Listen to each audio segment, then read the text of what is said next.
Tell him, McCluskey. Tell him what time it is. Little Hand says it's time to rock and roll. All you people are so scared of me. Come quietly or there will be trouble. Man, that's just me. I'm Batman.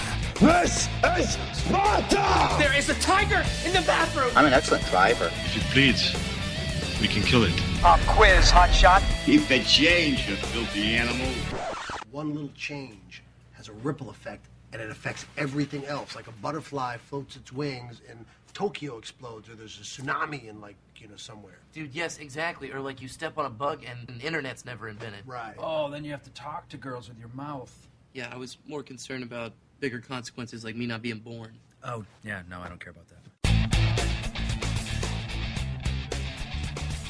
Hello and welcome to this week's Monday Movie Show on September the 1st, 2015. Brilliant intro there. I've still got part of a cough, so there is a chance that I actually might cough during this week's show. And the problem is, both me and Andy are sort of not feeling 100%, so that's going to be brilliant, isn't it? Yeah. It's just not a great night. Yeah, so it's even though we're a day late on a Tuesday rather than a Monday, we're still not like 100% health wise. So we've cobbled together and probably barely make one whole human. Never mind two people who are supposed to be here reviewing films, and that's what we're actually here for. And so instead of going through all the bump that we normally do, let's just leave that for the end of the show, because I think people know where to get us. And with us losing a few shows now that we do shout-outs for Follow the Nerd, for example, because it no longer exists anymore, we sort of have a gap to fill for the end of the show. So we'll leave all the bump from now on to the end of the show. And so on this week's Monday Movie Show, we're looking at these films in the cinema section. Yeah, we've got a bit of a musical show this week, really, musically based. Because we've got the whole thing about how rap became as big as it is with Straight Outta Compton. We've got the game adaptation that Did You Want It or Not? You got it. It is Hitman Agent 47. And then again with music subjects again with sort of a DJ drama with Zac Efron in We Are Your Friends. And then the home release section, we're looking at these movies. We have a period piece with Far From the Madding Crowd. We have a drama based on true events sort of settings in The Good Lie. We have a comedy, you can't see me but I'm doing the quotation earmarks, of a Hot Tub Time Machine 2. We have a sci-fi sequel with Monsters Dark Continent, and then rounding out some sort of quick releases going through Contracted Phase 1, horror film Pressure, which is also likewise horror, and Vendetta, which is directed by horror directors in the Soska Sisters, and it's got Dean Cain and The Big Show in it. Yeah, so quite horrific really, considering that it has the two of them in it. Yeah, and on top of that we have our TV Movie of the Week, the home release top 10, the UK box office top 10, and the movie news. In the bottom right hand corner there is the live chat. I should have mentioned that at the start. If you're listening to us live, get involved with the show, click the little speech bubble, give us your feedback, give us your thoughts on any of the films that we're reviewing, or in the top 10, or in the movie news. And we start the movie news off in a way that, we don't like reporting on bad news. Yeah. Big piece and sad piece of the news this week is that director Wes Craven has passed away at the age of 76. It was reported that he died on Sunday, and confirmed by an announcement by his family, a statement that confirmed he had been battling brain cancer. If you don't know who Wes Craven is, then honestly, what rock have you been living under? Because he created basically the whole sort of current, just before the current ones, but the whole sort of modern horror style that there is. A lot of things, Nightmare on Elm Street, Scream films, but it wasn't just a horror director. He even did things like Red Eye, which I really, really liked. He's a great tension builder, which is a thing that I believe, and I think you'll agree with me on this, tension is the thing that most horror films now are lacking. Yeah, exactly. He did also a film called Whisper of the Heart, which was a really interesting film for him. It was a drama that he directed, which involved Meryl Streep, who played a teacher at a school teaching school children how to play musical instruments. So he didn't just solely do horror, which was his pretty much his ethos, the kind of thing that he did. But if you look all the way back to The Last House on the Left, he sort of like gave horror the human element to it, because prior to that we had a lot of movies which featured supernatural enemies or bad guys that didn't exist, so like vampires, werewolves, things like that. And then he brought it to the forefront, because if you look at movies like Peeping Tom and Psycho, they weren't that big. Neither was Last House on the Left, but he sort of reinvented it in a way and brought us the Stalker kind of movie, but added a nasty, visceral twist to it. I mean, even I'm known for not liking horror films, not being into them, but I have seen and enjoyed all of the Nightmare on Elm Street films, and I really, really loved what he did when the genre, when the series was getting a bit stale, admittedly, after there had been 6 films, and then he did a 7th one with New Nightmare, which took it to kind of new territory and was a new twist on it, and I really, really liked what he did with that. Can I just ask you, because I know that you're not much of a horror fan, but you've just said you've watched the Nightmare on Elm Street films, and because the fact that it is very rooted in horror, why was Nightmare on Elm Street different for you when it came to horror compared to some of the stuff that we get now? Is it down to the fact that horror these days are solely reliant on jump scares, and A Nightmare on Elm Street didn't sort of like have that, but it had the visceral nature of it? Yeah, I mean, it's the same thing with that and kind of Scream. Scream's not horror, but it's slasher films, which I don't mind. The horror aspect of it, for me, I don't like, is the whole jump things. But the thing with Nightmare on Elm Street is the fact of that, especially the first one, there was that whole kind of, as much as I don't know horror, don't like horror films, I know the staples of the rules of it. And it knew the rules, but it kind of bent them a little bit, and it also poked fun at them a bit. It didn't do it to the heights that someone like Josh Whedon has done with things like when he wrote Cabin in the Woods, but it kind of knew the staples, and it went, you know what, we're going to bend and break some of these rules, and you're going to love it. And it kind of slapped you around and said, you know, take it, it's good, and you kind of go, yeah, okay, show me more. That perfectly, in a way, describes what Wes Craven was like when it came to horror. He sort of like took the rules and bent them. Look what he did with Scream. Scream reinvented the slasher film.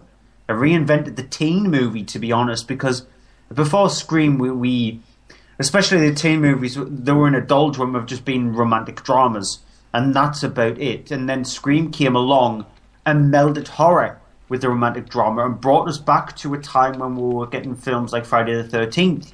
So brought the slasher back and sort of like twisted it on its head, because it was very aware of itself.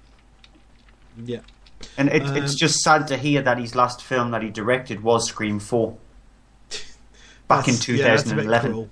That's a bit cruel, yeah. My other piece of news I've got is that regarding some director being sort of hired potentially for a movie, nowhere near sort of the heights or anything that Wes Craven ever did, but 50 Shades Darker may have found its director. Website Variety has announced that director James Foley, who had been talked of as being sort of considered for directing the film, has been officially offered the role of director on 50 Shades Darker, the 50 Shades of Grey sequel. The director is fairly well known to anyone who's sort of watched a lot of TV shows, because he's been involved quite heavily in the Netflix show House of Cards, among other things. He's directed an episode of Hannibal, he's directed several things, and he did some films a little while ago. He did one called The Corruptor with Mark Wahlberg in the 90s. So he's a skilled director, he's a pretty good director. And he's definitely skilled with House of Cards being one of the things that's like a TV show that's directed like a film and worked like a film.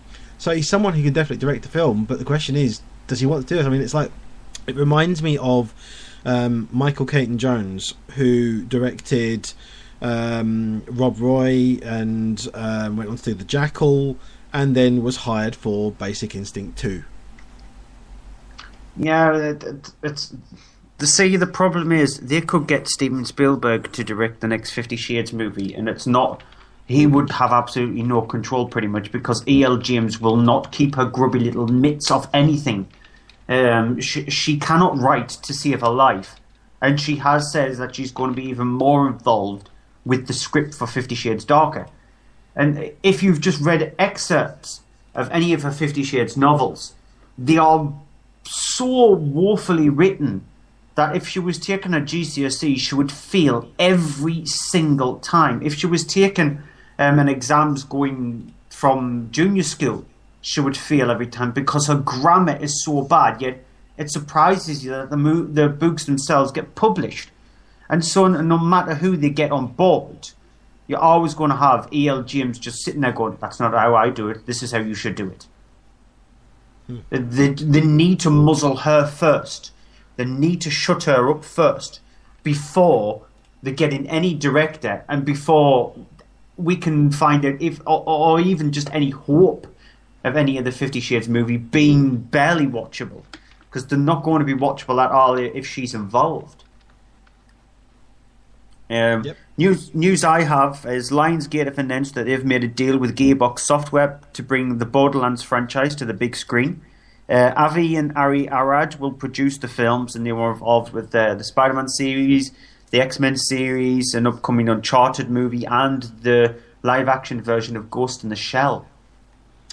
Just a question of whether or not any of these adaptation of other properties, I mean, Ghost in the Shell isn't really a game, it's anime, but games and things like that with Uncharted, which I'm looking forward to seeing. I just wonder, is it going to work out well, as we may find out similarly with games such as later in tonight's show.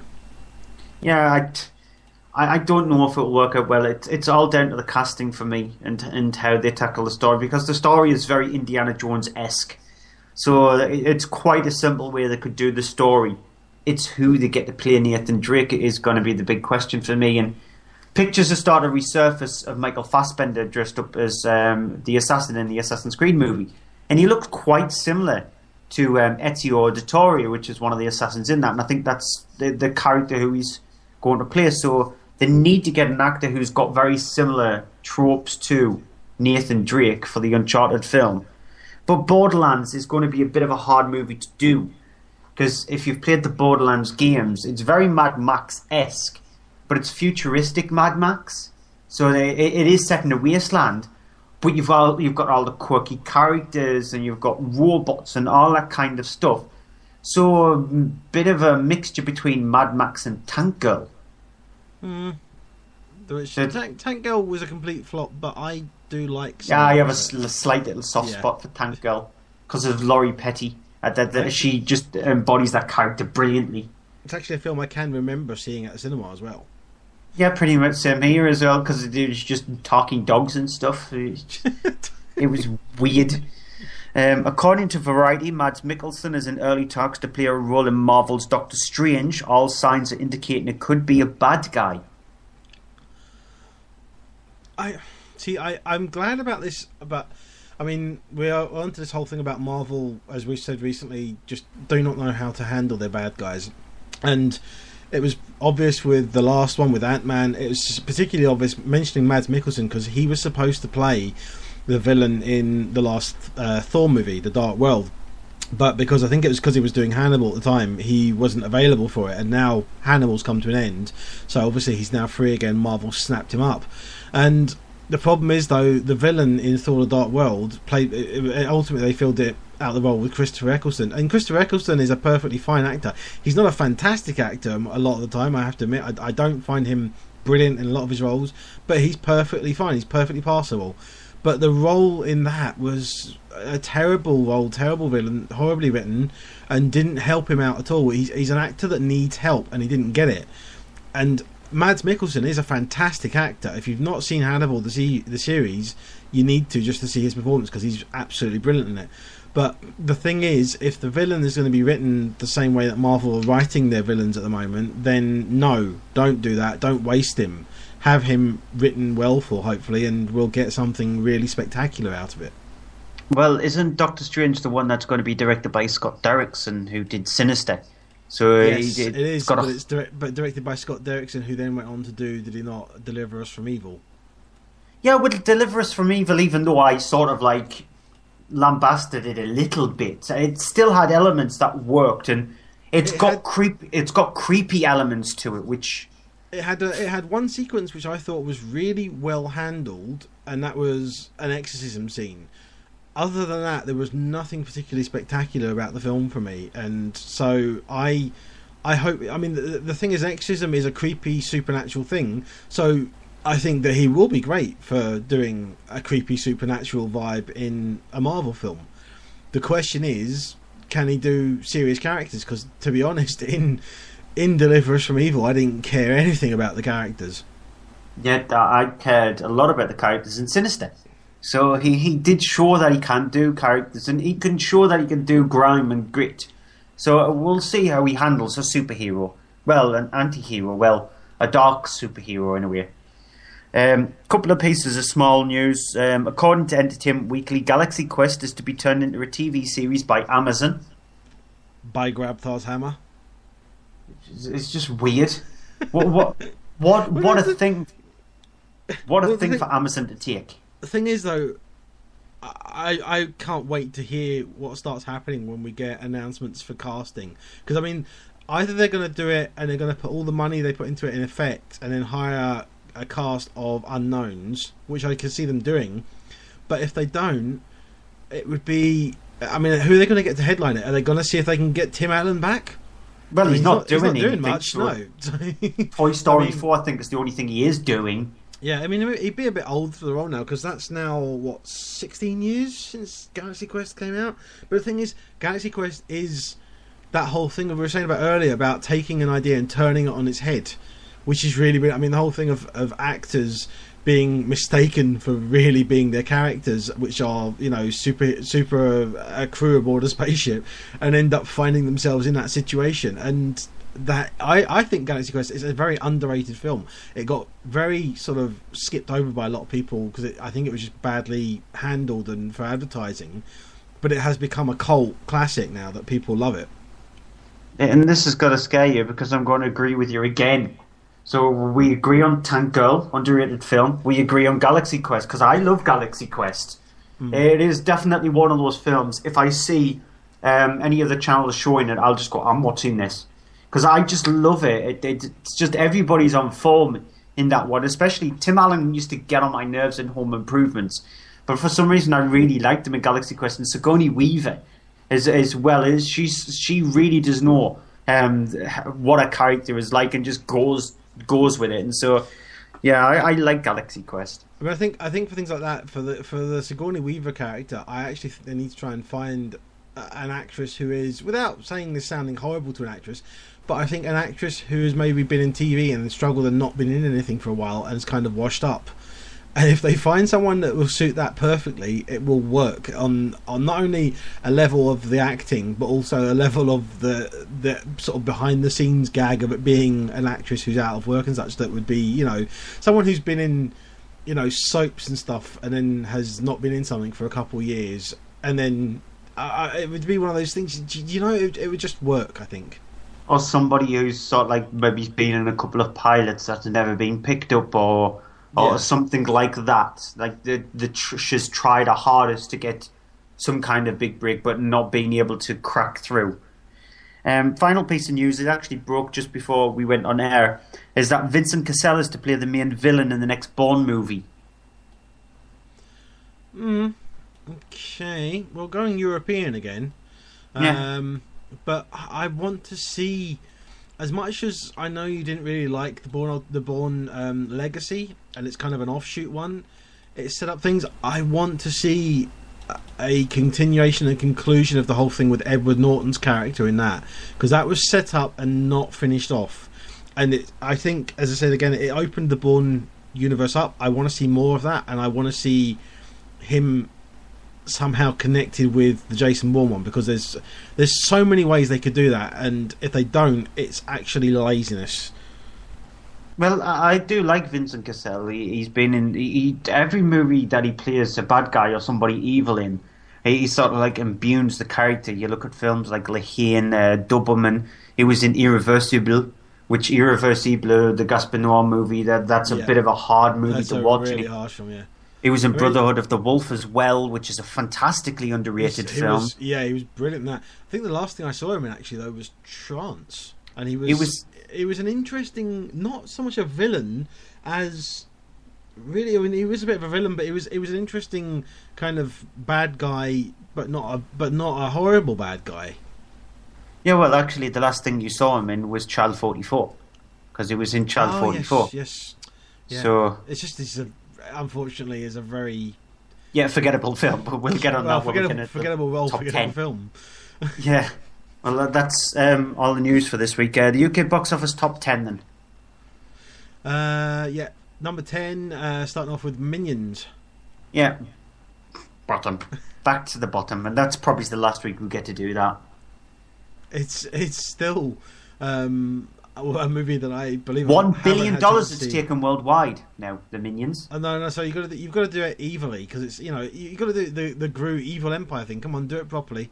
I think it's actually the 4th highest grossing animated film of all time. Not moving on till you do it properly. With the $1 billion. That's it. Kind of thing. Yeah. Number 9 is Trainwreck.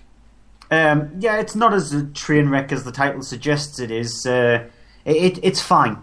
It's a Judd Apatow movie that's fine, because on the poster it just says from the guy who created Bridesmaids. So they didn't even drop Judd Apatow into the poster.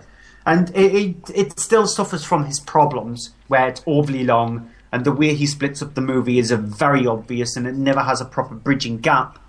But yeah, the humour in it's gross out, but you sort of let it go a little bit because of the character in the movie. She is very self-destructive. And the drama side of it plays out fine. So overall, it's fine. Nothing special, but it's one of Judd Apatow's better films. Number 8, the new entry for the Bad Education movie. Which both of us have not seen, and both of us have not even seen the TV programme, so no intention to watch it. Yeah. Number 7 is a new entry for Vacation, which I think I've seen. You haven't? I have no intention in seeing, and I hope I don't have to see it before the year end. Well, I mean, I don't know. I don't want to say it's one of the worst films of the year, but it's pretty bad. It got one laugh out of me at a joke, which I have to admit was a funny joke, and I didn't expect. But the rest of it was as far as there are loads of references to the previous Vacation films, which are films that I really love, and I love the Christmas one and the Vegas one especially. There are moments in it which it feels so hollow. It just feels such a wasted opportunity, and you just come out of it wondering why. Yeah, that's the exact same thing that I say to myself after watching every single Adam Sandler film. Why? Yeah. Well, is that what you said after seeing Pixels then at number 6? Pretty much. Why? That I didn't even realise that Pixels was at number 6 for Adam Sandler thing. It was just a Karinky Dink. But yeah, it's not as bad as The Cobbler. The Cobbler is definitely going to make my worst films of the year list. Pixels, it won't make my worst of the year, surprisingly, because I have seen worst films this year than Pixels. Because I've got to give it a bit of plaudits for the special effects. Because the voxels are handled really well. The way they've created Donkey Kong and Pac-Man and Cubert and the centipedes and all that kind of stuff is quite impressive. So they spent pretty much all their budget on that. They didn't spend a single penny on the actors. Yeah.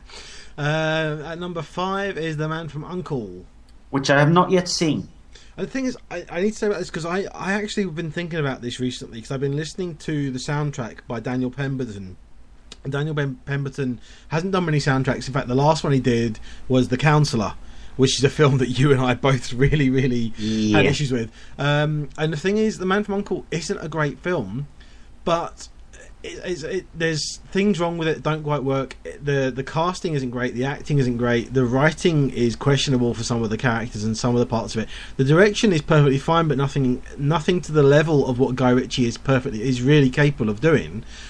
But the thing is, as much as it should really be a terrible film and a terrible flop, it did charm me and I enjoyed it, and there's moments in it, and afterwards thinking about it, and largely as well I think down to his musical score, because I do absolutely love that musical score, but there's something about it that it just, ever since I saw it, I actually want to see it again.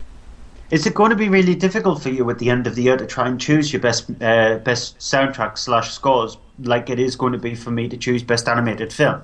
Because possibly when we do our categories at the end of the year, we have two of our own categories because we've sort of like reduced the way we do the awards, and we're following exactly the same blueprint as last year because I think it works much better than that.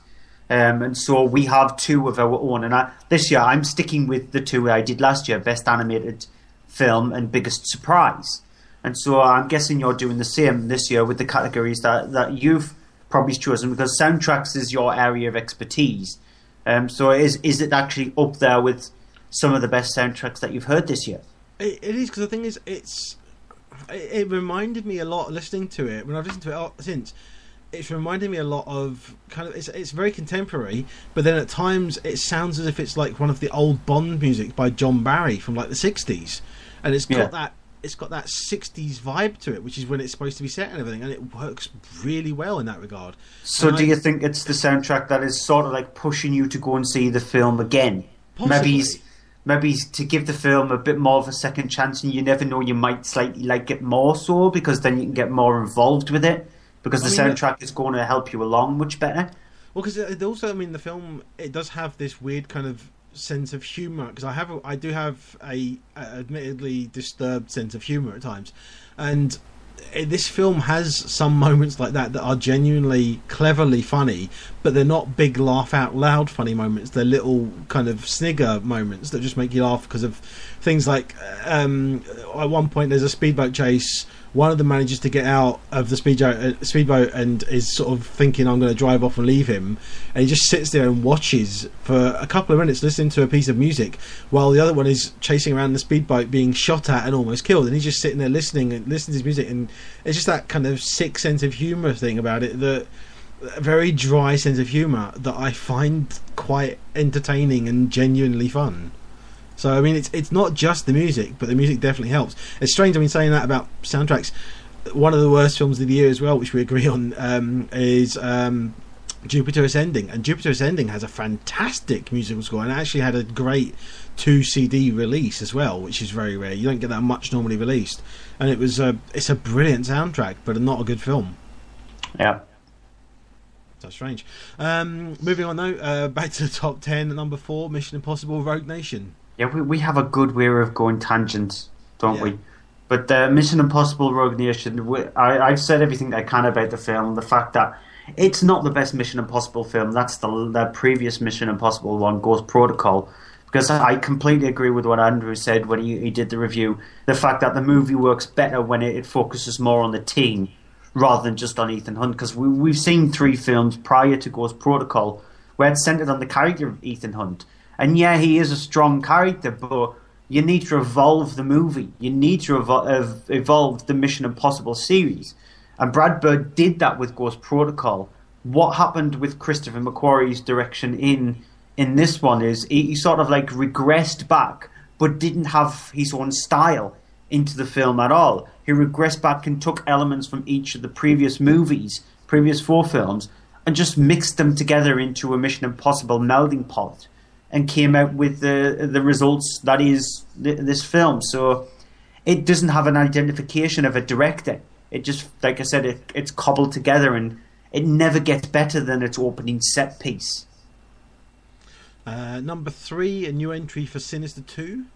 Yeah, Bagul should just be kept sort of like in a locked box in the household residence of the people who did things like the Amityville Horror and all that kind of stuff. Wouldn't that make it like the what was it called? The creature that was trapped in the box, the demon that was trapped in the box in another film where the child was possessed by the demon when it got out. I can't remember it, but I've seen it. Oh, there was a film called Possession where this kid gets this box and she opens it up and she gets possessed by that thing.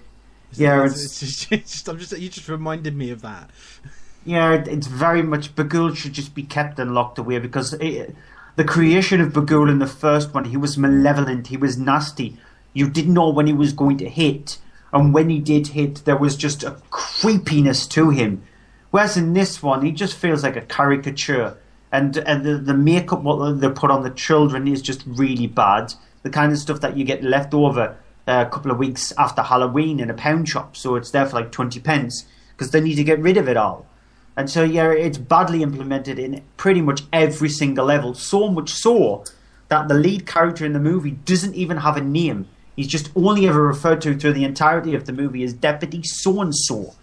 So it's just really, it is really, really bad. One of the worst horror films of this year. Now, numbers 2 and 1 in the chart, there is a shift around, but technically, we'll get to explaining why when we get to number 1. But number 2 is Inside Out, which technically should be at number 1. Yeah, it's a brilliant film, Inside Out. This is one of the films that has given me the big headache of the year for Best Animated Movies, because I've seen about 10, 15 animated films this year, and a few of them have actually really surprised me, and a few of them I actually was jotting down I'm going to look through my lists of what movies could potentially make the top 10 movies of the year, my list, and I've got 5 definites. 3 of them are animated. 1 of them is Inside Out. So it just shows you how much of a big year it's been for animated films. And I remember back at the start of 2015, we had pretty much not very much hope for 2015. Before 2015 started, we were looking at thinking, 2016 is going to be the big year. That's not been the case, because 2015 has surpassed everybody's expectations. And I think animation needs a big plaudits, especially Inside Out, because it's Pixar at their ultimate best. Were you really disappointed that it's kind of knocked your favourite studio off of the list of your animation films? Studio Ghibli will always be my favourite animation studio, no matter how hard Pixar tries, no matter what Pixar will do, because I relate to many more Studio Ghibli movies than I do to Pixar films. Okay. Which means that the technical number 1 movie, but not really number 1, and I'll explain that in a second, is Paper Towns, which we haven't seen, and partly down to issues that the movie was not released until Monday. On a Monday, not this Monday, just gone, the actual last Monday, and the problem with that being, of course, then that it technically has a 9-day weekend. Yeah, it took the previews, the money that it took in previews was 1.3 million, and so if you add that to its takings, it's managed to get it number 1, because it took around about £750,000 over its weekend. Now, the way the box office is calculated, technically, is the weekend is from Friday morning, when the box office opens, to the end of Sunday. That's how the box office is technically calculated. So if you go by those figures, Disney Pixar's Inside Out would have remained at number 1 for a second week, because like last week's number 1, that movie also had previews, and it also, Pixels was the case, it also went straight in number 1 because of the amount of money it took from its previews. So Disney's Inside Out is sort of like being not allowed the number 1 spot for 2 weeks in a row because of 2 films that have had previews. Now, no film this week has managed to have that honour to have the media's previews. So we'll see what happens. I don't think Inside Out will be able to go up against maybe 1 or 2 of them, but we'll see. But it's just a shame. We have not seen Paper Towns, though. I think the one that's going to give it a chance may be Legends, because that's out next Wednesday, which is unusual. Normally a Friday, but it's a Wednesday release. Well, the new box office comes out tomorrow, so it'll include the 3 films that we're actually reviewing on tonight's show, which is Straight Outta Compton, Hitman, Agent 47, and We Are Your Friends. So it hasn't got a lot to go up against, but I think out of all of them, I think it's Straight Outta Compton which might have the chance of going in at number 1. So it might be Inside Out, might be number 2 next week. Well, with that, shall I go on to Straight Outta Compton? Yep. So it's directed by F. Gary Gray. It is based on the true story of following the group NWA, who started off basically the whole rap scene, as it basically started out originally with them in Compton, Los Angeles. It starts off in the 80s with them. You have the sort of the main characters making up the story following them. You have Ice Cube, Dr. Dre, Eazy-E, all the rappers, kind of like the MC Ren, who are known to rap fans, and you have in those roles a sort of a group of actors. In particular, you've got you've got O'Shea Jackson Jr., who is Ice Cube's son, playing Ice Cube. So you have they've made sort of efforts to make it play actors that suit the parts and fit the parts. It is all following around the whole thing of that they are sort of in the sort of the area of Compton, which is a kind of down and out gang area. It's an area where there's a lot of violence. There's a lot of the police sort of being abusive towards blacks in the area because it's a very heavily black populated area. And the whole thing of then these sort of people coming together and forming a rap group which starts to build momentum, build followers, and eventually even get signed by a manager to start producing records so he can get them signed with a record label. The manager, in case, Jerry Heller, played a moment that genuinely surprised me when he pops up, because you have all these sort of unknown faces playing these well-known people, and then all of a sudden Paul Giamatti pops up in this role playing Jerry Heller. As you'll hear in this clip, there's actually a scene where the guys are sort of standing up outside a studio and the police suddenly turn up on them and start basically giving them aggravation. Here's a clip. Sit tight and let us do our job. Hey, officer, I'm sorry. What is going on out? Can you stay right there, please? We're trying to check these bangers, make sure they're clean. All right, I'm sorry. These are not bangers, okay? These are artists. Excuse me, artists? Yeah. Seriously? Yeah. What kind of artists? Rappers, and they're working with me in the studio right now. Well, see, rap is not an art. And I'm sorry, who are you? I'm the manager. Well, you're wasting your time, Mr. Manager. You gotta be kidding me. You're wasting your time. Really? These clients of yours, these Yeah? rappers, Yeah. they look like gang members. You can't come down here and arrest people just because of what they look like. Are you crazy? But that's police harassment. You said you're a manager, right? Yeah. Not a lawyer. Does that matter? You cannot come down here and harass these guys because they're black.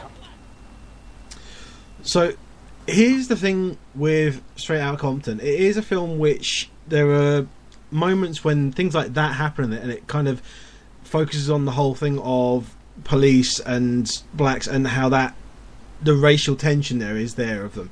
That all sort of went on, and it even goes to the whole thing, because that's ultimately how it came about, them doing the song F the Police. The whole thing of that, then you get leading into the whole thing with Rodney King is touched upon. You have the whole thing of the riots in LA, and it's all that sort of in the backdrop of it. Sorry. You know, when I finally get to meet your phone, I'm going to put your phone on silent and break the settings so you cannot turn it back on. Nobody's allowed to touch my phone, considering I spent a hell of a lot of money on it, so no. The whole thing is set around these things happening, so it does give it sort of weight to those events happening, so you kind of know where it is. But the thing about it is that I had issue with is that there are elements going on. You have the characters and I say characters because of the fact that, to me, it didn't feel as if I could entirely believe it. There are scenes going on and I felt, well, okay, that works in the film, but do I really believe that things happen like that? Do I really believe that the characters, the people met like that and they talked like that and that happened? And there is some believability to it, but I found myself just all the way through it questioning it, going, well, obviously there's creative license with any kind of drama thing that's based on a true event.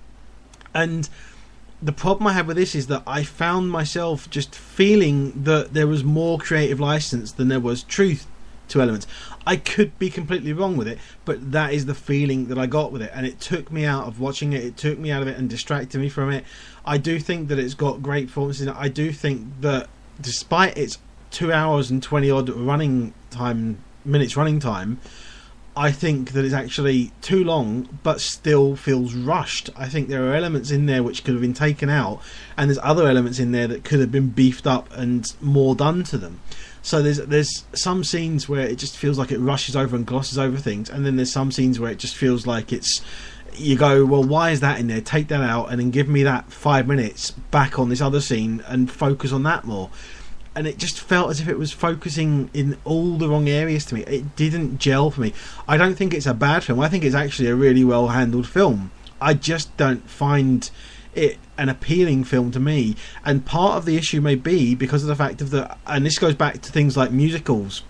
And it's not a musical film. I'm not going there. But back when I reviewed Rock of Ages, which a lot of people have issues with, but I really loved. Yep, but I really love, and I explained the whole thing of the Rock of Ages. I loved it because it's my music. It's the kind of music I like. I'm into rock and that kind of 80s rock. I love that sort of stuff. So a lot of the music in that really connected with me. I do not like rap. I'm not into rap at all. I really don't like it. It's actually my least favourite music The next being jazz. And I can actually sit and listen to jazz, and I can appreciate it, even though I don't like it. Rap, I don't like it. I can't really listen to it. I find it just doesn't work for me. And I don't know if that's maybe why I didn't engage with this as much. But I think it's definitely a good film. I think Paul Giamatti is brilliant. I think the cast are good in it, but just didn't work for me. Yeah, because you watched Whiplash and you could sit through that, considering that is all about jazz. But exactly, that was as the much as thing. I don't like jazz, I did connect with it, and I got it because I got into that. I think the character works better for it, and I just found with this, I didn't get into the scenes. I mean, it's basically the scenes in as well. There's things like there's actually sort of in a strange coincidence. This happens as well in a film in the DVD section. There is a scene with dogfighting, and the characters are sitting there betting on it, and I just felt, well, you know, did that need to be in it? And I'm not going to go all activist, you know, kind of think, oh well, dogfighting is terrible, you know, dogfighting is terrible, and I know it happened and stuff, but it's just having that in there and showing the character sort of playing a bet on that, and I just kind of found myself going, was that necessary? Did we need to have that in there in a film that's 2 hours and 20 minutes long? Cut that out and it would have gone through better. And you know, it's all the way through it. I just found myself going, why is this here? Why is this here? Why is that there? Why have you not gone on, you know, 5 minutes longer on this scene? It just really distracted me.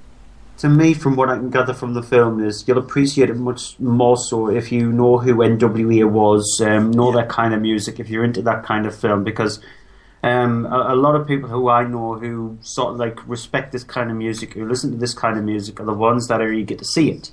I think that's maybe the reason why it's been as big as it has been in the United States, because the fact that rap music is a very sort of like American culture kind of music. If you look at their chart, it's predominantly made up of dance music and rap, with a bit of pop here and there, and other genres they don't have look-ins like rock music. Rock music doesn't even make an indentation in the chart over there, so maybe that's the reason why Straight Outta Compton has done so well in the US, because of the fact that it resonates with people more so with that front. And so, unlike with movies like Senna and Rush and things like that, where it's based on subjects where I can probably see it where we both have very little interest in, with Formula One, we found them to be engaging with Senna, with the documentary side of things, and with Rush with the drama side of things, the filmic side of things. Whereas from what I can gather from Straight Outta Compton, you need to be much more of a rap fan to get something out of it, rather than, even if you don't appreciate it, I'm guessing you won't find as much in that film. Yeah, exactly. I mean, it just doesn't connect with me. As I say, I don't have any problems with the film overall. I think it's a very well handled film. I think it looks fine. It's perfect, but the problem is, as I say, timing, scenes. For me, the characters didn't work. As much as I know they're real people, they're not obviously going to be perfectly adapted to the people, because it's not a documentary, it's a drama. But I mean, it's the thing of that it feels as if it doesn't know where to maybe draw the line between having the drama of the characters and the infighting that goes on, and the arguments and stuff and things that go on with any group, and then the whole thing of the politics that it covers, because it does go into, as much as it's not a political film, it does have the whole thing of politics and race and the police and that kind of thing going on, and it doesn't really know where to focus its attention. Which is, from what I can gather, that's a shame. But I'll try my best to watch it before next week's show to see what I thought of it, because it'd be nice. It'd be interesting to get both of our viewpoints. But on to the film that I'm reviewing this week in the cinema section, which is Hitman Agent 47. It's sort of like a reimagining of the 2007 Hitman, the one with Timothy Olyphant in it. This one is directed by Alexandra Bach, and it stars Rupert Friend, who plays Agent 47, the aforementioned agent. And if you know the Hitman games, it centres around a person who's sort of like being controlled pretty much, very, very robotic, like in nature and mannerisms and things like that, because he was part of a program where the government, a secret organization within the government, was trying to create the perfect soldier. Now, Agent 47 was sort of like the outcome of 46 soldiers that didn't work out at all. and they ultimately found the best soldier possible in 47. However, 47 rebelled in a way and sort of like got very much like Jason Bourne-esque memories back. He started to remember a few things, and so this is what Hitman Agent 47 is about. He's managed to escape. He keeps himself away from the government, yet he gets tasks given to him from a secret organisation. And the task that he's been given is to try and track down somebody. She might have been involved in the Hitman program, but she holds the key to secrets that would unlock everything to do with the Hitman program, so the secret government organisation can revive it and make more soldiers. Here's a clip.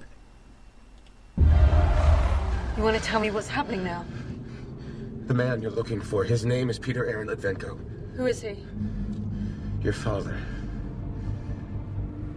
I don't know much. Only that he's a geneticist, an expert in human biogenetics who spearheaded a program of experimentation. What kind of experiments? The kind that created killers. They engineered human beings by targeting and enhancing specific genes. The resulting subjects were stronger, faster, more intelligent than normal people. They were called agents. What does any of this have to do with me? Why do they want to kill me? Crichton Technologies has restarted the agent program. They're building agents right now, like 47, maybe worse. They believe that you're the key to finding your father. I don't understand.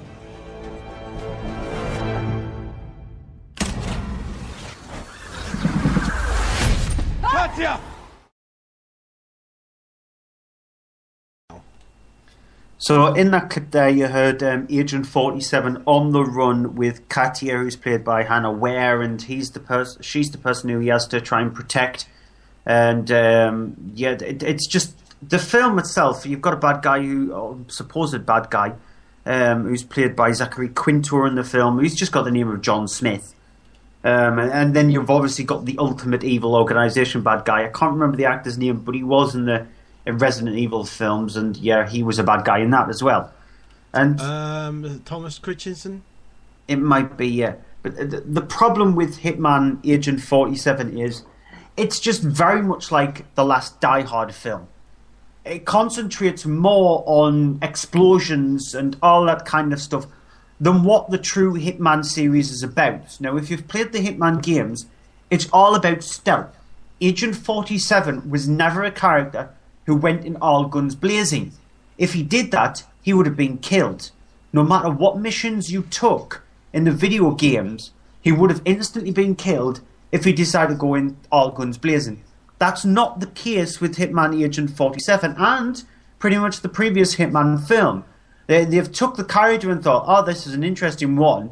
Let's just make it into an action film and that's it. They need to look at what the character is all about. It's more akin to a thriller, a very dark thriller, rather than an action movie. And the film itself just feels on pretty much every level. I prefer Timothy Olyphant's Agent 47 over Rupert Friends because it's a very stoic character, but you still need to play him with little bits of nuances, emotion-wise, mixed into it, because you're starting to remember little bits and bobs about the program that he was involved with. And you need to interject in that, but Rupert Friend doesn't know how to handle the character at all. The direction is woeful. It is really badly implemented. There is a scene which involves a helicopter crashing into a building.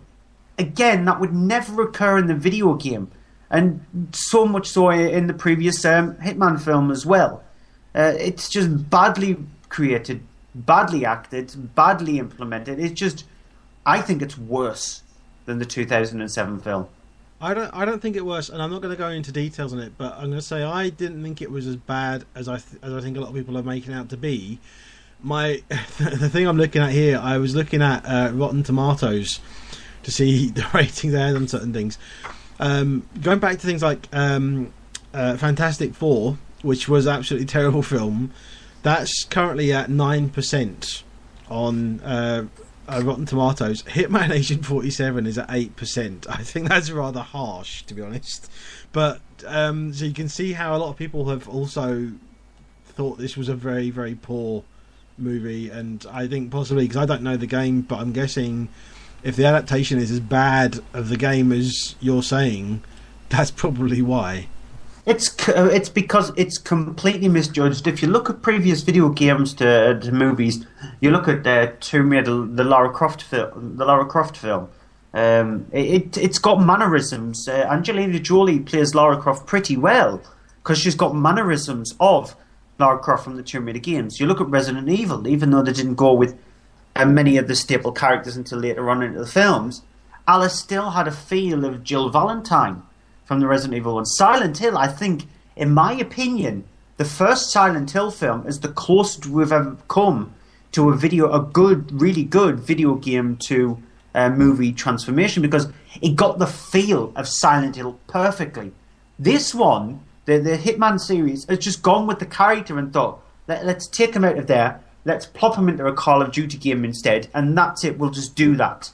Which is a complete fail, because it makes you think to yourself, have you even actually played the video game or know what the video game's about?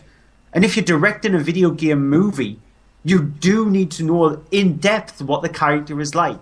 He is not like what is being shown in the two films. Okay, on to the last cinema release this week, which we're covering, We Are Your Friends, directed by Max Joseph. It is a story following the character of Cole, played by Zac Efron, who is someone who's grown up in sort of North Hollywood. He's in the sort of the area which is not particularly the sort of the glamorous side of it. It's the other side of the Hollywood Hills. He is sort of there with his friends. It's that he kind of hangs out with. In the meantime, he's always working on his computer on trying to create his one track to be his basically DJ, and he basically starts out in voiceover at the start saying all you need to sort of break it big is one track. That one track, find the right thing, get the crowd, and it will win them over, and that will be it. So the film is sort of following around him while he's doing that, but also going through the things that are going on around his life and such. He's DJing at a club one night where he bumps into James, played by Wes Bentley, who is a well-known, successful DJ who's been out, travel around the world, Ibiza and all kind of places like that, and ends up sort of becoming kind of oddly friends with him, and to a point then becoming sort of helped by James to sort of learn and increase his skills and improve his sort of DJ talent. Here's a clip. You were good out there. You really know how to work a crowd. Thanks, man. Let's hear that track of yours again. You got it with you?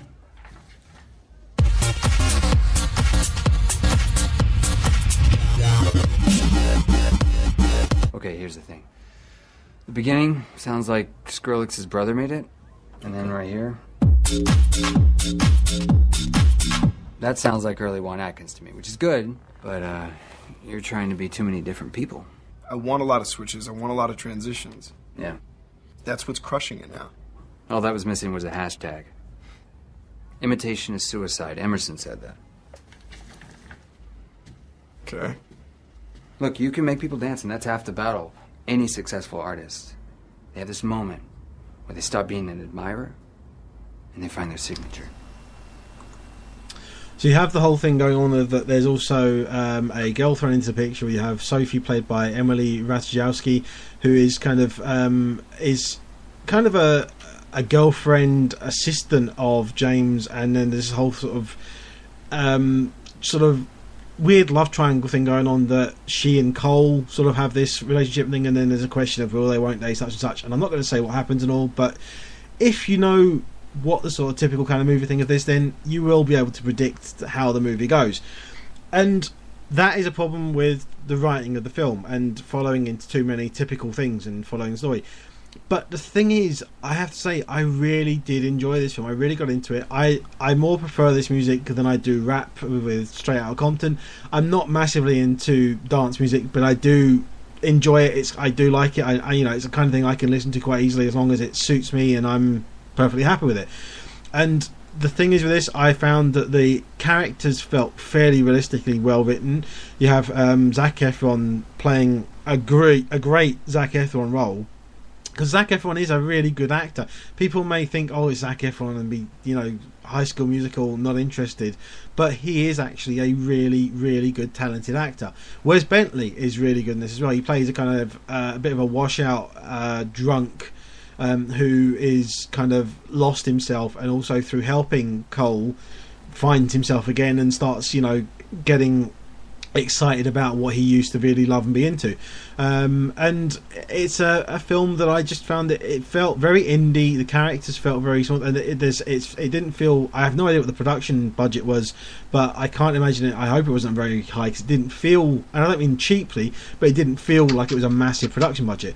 And I thought it was nicely handled, really enjoyed it, and I really got into it, and I had great fun with it. When I saw it, there were an elderly couple in the audience who actually walked out about 20 minutes in because I think the music really put them off. But I didn't have a problem with that. I got into it, it was part of it, and it all suited, and I thought it was really nicely executed. I'm disappointed to hear that it's done really poorly in the US, because I think it deserved to do better. And I think that has partly been down to misadvertising of it, because the trailers and everything I saw for it didn't really sell it well for me.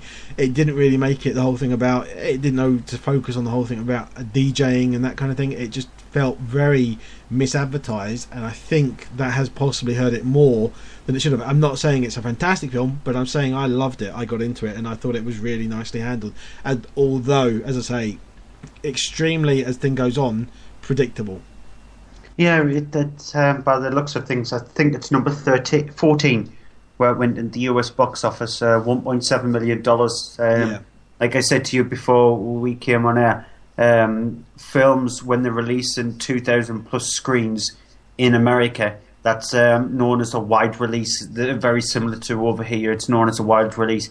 This has managed to have the 4th worst opening of any movie that's opened in 2,000 plus screens in America. It's not going to, I don't think it's going to find its audience over here neither, despite the fact that we respect dance music more so than over in America. I think it's going to play much better in places like Spain, countries like that, Italy, because the fact that it's very dance music centric, and that's where dance music sort of like has its big wide audience over there. So I think, like with Straight Outta Compton, from what I'm gathering, Straight Outta Compton is for fans of rap music. People who are into dance music will appreciate and see this film for more than what it is, more than what the trailer is making it out to be. Because the trailer, from what you've just said there, and from what I can gather, is very misleading. It is. It's a film. It's very muddled, because honestly, when I saw the trailer, I sat there and I went, "Well, what is that about?" I genuinely thought that, and it's, that's not what a trailer. I mean, as much as you get a trailer can do that, you can get a trailer for like normally an action film. If it's done, a good trailer for an action film would actually be quick snippets, not like Fast and Furious, but very quick snippets that you'll literally go, "Oh, that looked interesting. What's that about? I might go and see it." Because action films generally don't have a big story, but this has, this is character driven. It's all about the character and what they're doing and how they interact with each other and stuff like that, and there should have been more about that in there, and it really didn't. It just had sort of glimpses of things, and it really didn't get advertised well. I think it was very badly handled. Does that not surprise you more so, though, when you watch a trailer and you weren't too impressed by it, but when you go to see the film and it has a different feel to what the trailer is like? So it's very much like for me with The Gift. That's true. The Gift had a much better feeling to it. That's true, but the thing is, then, if you have a trailer like that really makes you go, I have no idea what that's about. Given how, I mean, I have to admit, the trailer for this reminded me of, I can't think of the name, but the Harmony Korine film. Oh, Spring Breakers. Yes, it reminded me of Spring Breakers. That is what the trailer reminded me of. That's how off-putting the trailer was. Yeah, that's not a good thing, because I stuck up for Spring Breakers just down to 2 scenes. The rest of the film is really bad. It is Harmony Korine's best film, but that's saying something. But yeah, I sort of like agree with you when it comes to Zac Efron. I think I'll see this film because of Zac Efron, and I'm guessing that's like a really positive thing, because from what you've said there, by the sense of things, he carries the movie. He does, and he carries it very well. Very and I'm guessing you couldn't see anybody else play the character that he plays in the film. Well, I mean, I could see them cast someone like Shia LaBeouf, because of the fact, and I'm only saying that because Shia LaBeouf has actually proved he can act in Fury, or I would have maybe then said maybe Joseph Gordon-Levitt. Yeah. because the two you got to actually Joseph Gordon-Levitt and Zac Efron have both got that kind of up and coming intensity to their performances. I mean, looking at the trailer for I forget the name. Highwire or something like that. Yeah, the trailer for that with Joseph Gordon-Levitt, he looks phenomenal in the scenes you've seen him in. That's it. I'm sold on that film, and it's Zac Efron has that kind of screen presence. Well, that's maybe the reason why Joseph Gordon-Levitt couldn't do it, because he was just too busy high up on buildings walking across tiny little ropes. I think he would have probably preferred to do dance music to walking on tiny little ropes. But that's it for the cinema section. We'll be back in a moment with the home release section of the show. There was a real sense of you were doing something wrong, but that did give it that feeling of excitement. When the reveal of the film happens, that's when it just becomes absurd. And the atmosphere and just the sense you get whenever you go into it is undeniable. It did absolutely zero for me, which could be for the hype. What we've just discussed there is just scratching the surface on it. Hi, I'm Eric England, the director of Contracted, and you're listening to From Page to Screen, the horror show. And we're back with the home release section. You're probably wondering, why am I actually hosting this bit? But yeah, I'm just taking over the show this week. I have slammed my hand down and it's me who's taking control. But in the home release section, we're looking at these films. Far From the Madding Crowd. In period drama, we have drama with The Good Lie. Comedy. I'm doing it again, Stop doing that. Yeah. Hot Tub Time Machine 2. Monsters, Dark Continents, Contracted Phase 1, Pressure, and Vendetta. Yeah, which is not the Danny Dyer movie. Nope, it's not the Danny Dyer film. On top of that, TV movie of the week, but we'll start things off as we always do in the home release section with the Blu-ray and DVD top 10. So at number 10 is the SpongeBob movie, Sponge Out of Water. Absolutely batcrap crazy, but stupid fun and enjoyable even if you are an adult. And number 9 is The Duff. I still haven't seen this one yet. I do want to see it, though your opinion of it was not good and kind of didn't sell me on it. No, you don't want to see it, trust me. It's not worth seeing, to be honest. If it's on, I think this is going to be shown on film for maybe on a Saturday or Sunday afternoon in a couple of years' time. It's fine for that, but it's nothing like Mean Girls or the movies that it's trying to do. It definitely is the designated ugly fat friend of those kind of films, which that's what it stands for, by the way. Yeah. And number 8 is a new entry for A Little Chaos. Great period drama from director Alan Rickman, who also has a small role in the film. Not my favourite, but I did really enjoy it, but not my favourite period drama that I've seen this year. A review on that will be coming up shortly. At number 7 is Kingsman: The Secret Service. I loved it. I've loved it every time I've seen it since, and it's great fun. It is a very tongue-in-cheek, but kind of throwback to the Bond films, and I think it gets every spot right. It's based on a Mark Millar comic, like Kick-Ass does, and Kick-Ass had the same sort of good sort of own sense of humour, and then it was screwed up by Kick-Ass 2. Hopefully Kingsman 2, which looks like it's going to happen, won't do the same mistakes. Yeah, I really hope that as well. And number 6 is Get Hard, which I didn't hate as much as you, but it is very problematic. It's got some very questionable jokes and humour attempts in it. Some scenes in it that are not funny at all. Some really questionable jokes, in particular with the Will Ferrell character. And it's really a film that it feels as if it's pandering to very, very limited audience. Just imagine if I had a category in the end of the show with worst comedy. About 50 things in it. I'll have even a worse time than trying to figure out what the best animated film is. And the worst, I think, for me with Get Hard is I've got a friend who I respect, yet he loved this, and now I don't respect him at all. Just from one film, it's destroyed respect. It shows you how bad that movie is. And number 5 is Home, which is my least favourite of DreamWorks animations. I think it's very basic. I don't think the animation's outstanding at all. It's very not to their level. And I actually, as much as I wasn't bored with it, I didn't laugh once during the whole film. I didn't think it was particularly good. And number 4 is a new entry for 2x2. Not seen this. You have, though. Yeah, it's 5 and 4, Home and 2x2, go hand in hand. They're very inoffensive animated films, and they're more aimed at the younger audience. Yeah, Home, it has the tugging the heartstring moments near to the back end of the film, 2x2 doesn't have that. But the younger audience would appreciate 2x2 more. I was reading somebody's comment on 2x2 on IMDb, where they said they were really annoyed at the way they portrayed one of the characters, which is a whale, and the fact that the whale is called Obese, and the person was constantly referred to in their comment on the film as Fatso. Now, it was them, in my opinion, that got it wrong, because they were the one who was calling the character Fatso when his name is actually Obese. And he doesn't mind his character being called that through the film. So that was their main problem with it. And so I don't think kids actually recognise that at all. Young kids will not recognise that. They just want brash, colourful characters. And yeah, it's inoffensive. It's not very good at all, but it's inoffensive. And number 3 is Insurgent. Which is a disappointing sequel, given that the first one is so good.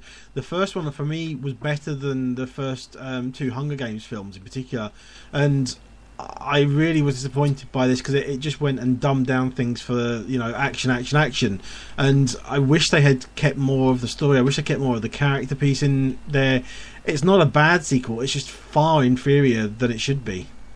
Yeah, and I've got a feeling that the next Maze Runner film, The Scorched Trials, might actually supersede. It does look that way, doesn't it? Yeah.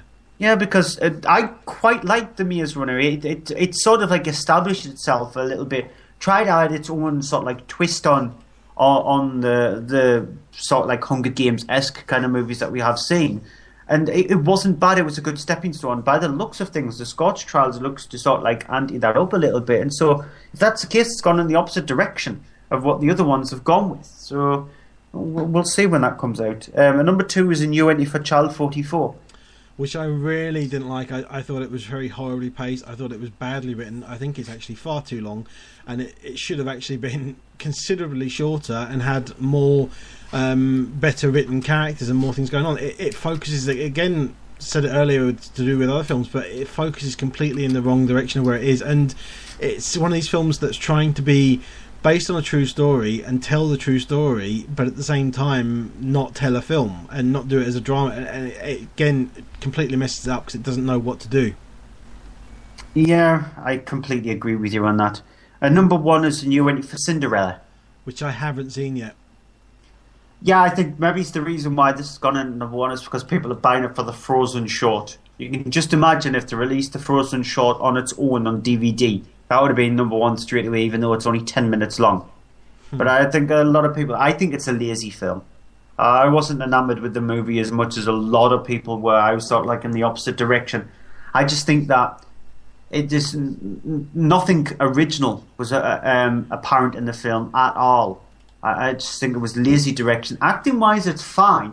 Costume-wise, it's beautiful to look at in that kind of view. Just everything else about the film was lacking in depth or in anything. So I thought it was a missed step in my opinion. This film should never have gone to the ball. Sorry, couldn't resist.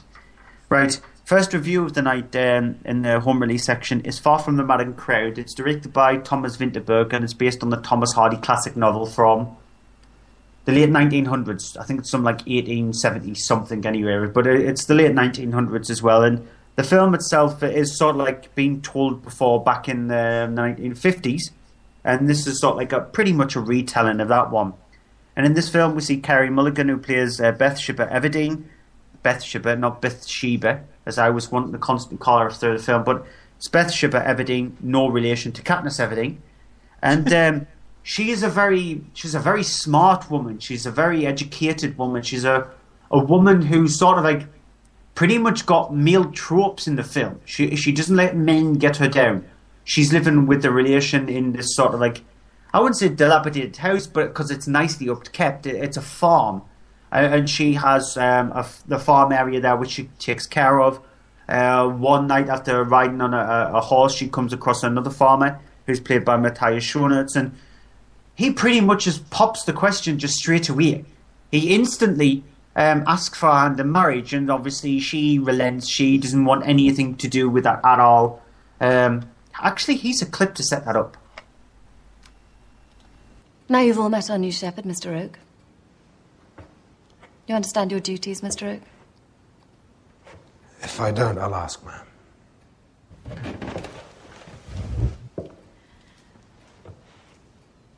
From now on, you have a mistress, not a master.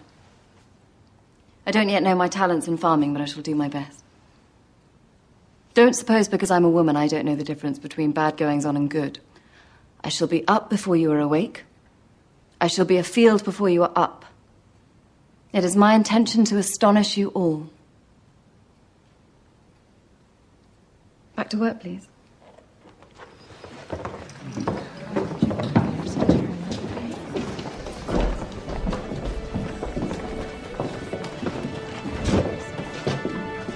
So leading up to that clip, what you've just heard there is the fact that she's now inherited a huge, massive farm from one of her uncles who's passed away. Unfortunately for Matthias Schoenert's character, who plays Gabriel Oak in the movie, he's lost his farm during an incident that involves his sheep, because his farm was based on sheep, 200 sheep, tragically end up doing a lemmings, even though that's a bit of a facsimile that. But yeah, and so now he's come to work for her, and as you heard in that clip, she's shown her independence even more so, up until we're introduced to Michael Sheen's character, who owns the farm next to her, and then a soldier, who's played by Tom Sturridge, who plays Sergeant Francis Troy, who's being jilted at the altar by his one true love, and then ultimately comes into the picture and causes pretty much a love triangle between Carey Mulligan, who's sort of like looking at the three people who pretty much want a hand in marriage. Now, to me, this is where the film falters. If you watch the film for the first 35-40 minutes, it flows beautifully, it flows brilliantly. Carey Mulligan is fantastic as Bathsheba Everdeen. You've got hints of a relationship that could happen with Matthias Schoenert's character. But she's a very, like I said, she's a very clear-headed character. She's very much stamped her independence down, and she doesn't need the help of any man. Hence why she instantly turns down Schoenert's proposal. It's just when the love triangle is introduced into the film itself, where she's looking under it and deciding what she does, she ultimately just falls onto and falls into the arms of the soldier character with pretty much no doubt at all. And you think, where did that come from? Because she was very strong and a very abrupt no to both Gabriel and William, who's played by Michael Sheen. But she ultimately says yes to the sergeant. And you question that. And then that's when the film starts to sort of like tear apart Bathsheba and reduces it down to the kind of thing that we see in teen romantic dramas these days. A very mopey kind of teen character, and that annoyed me about the movie.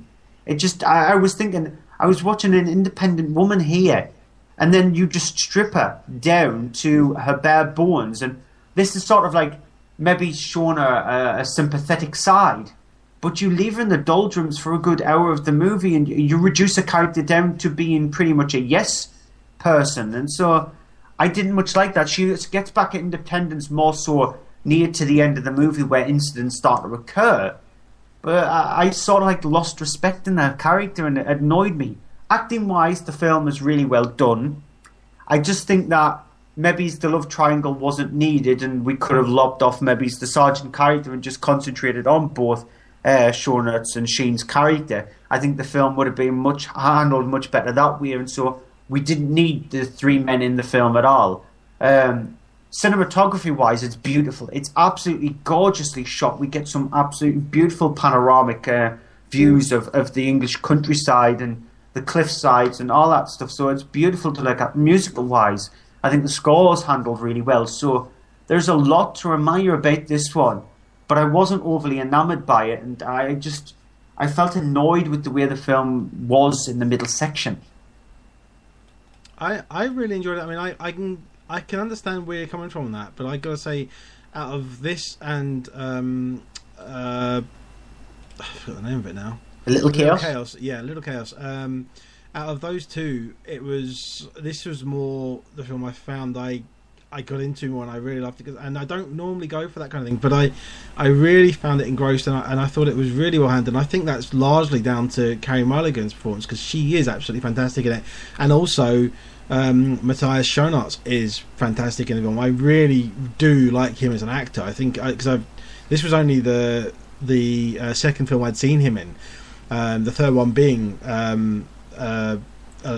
Chaos, Little Chaos, and it's a film that I think is obviously it's a character piece, it's an acting piece, but I think if it didn't have their performances at it, it wouldn't be as good. So it does have those flaws of direction, but I don't think that makes it a degrading performance. I don't think it degrades the performance. I think it actually makes it a really just great film that could have been a fantastic film.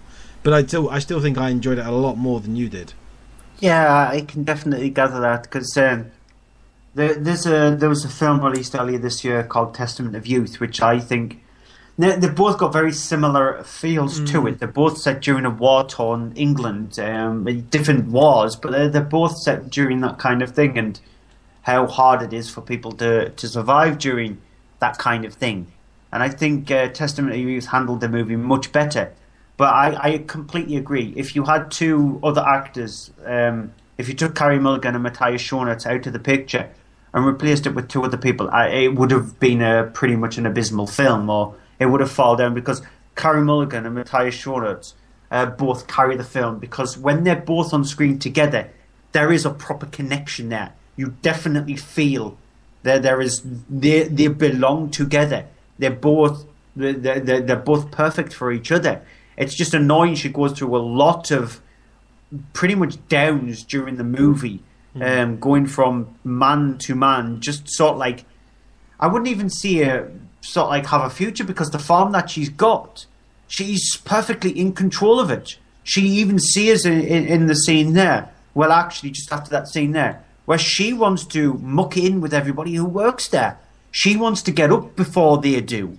She wants to actually... There is a fantastic scene in the film which involves her sort of like sheep dipping the sheep, just washing the sheep, because she's getting involved with it, and that's what I loved about her character. It just annoyed me that was stripped away in the middle section of the film when we were introduced to the sergeant character, just because he was jilted at by Juno Temple's little appearance in the film. He was jilted by that. Yep. And also, I'll move on quickly, but also, of course, Michael Sheen being really great and disgruntled, and he plays disgruntled brilliantly. He played disgruntled very well in it. Yeah. Okay. Moving on to The Good Lie, which is a drama based on true events. It's directed by Philippe Falardeau, which I'm not sure I pronounced that correctly or not, but as usually my crime. It is a film based around the true events of characters, people from the Sudan who, as kids, when there was a civil war, a lot of villages were killed, they were burned, and everyone in there killed.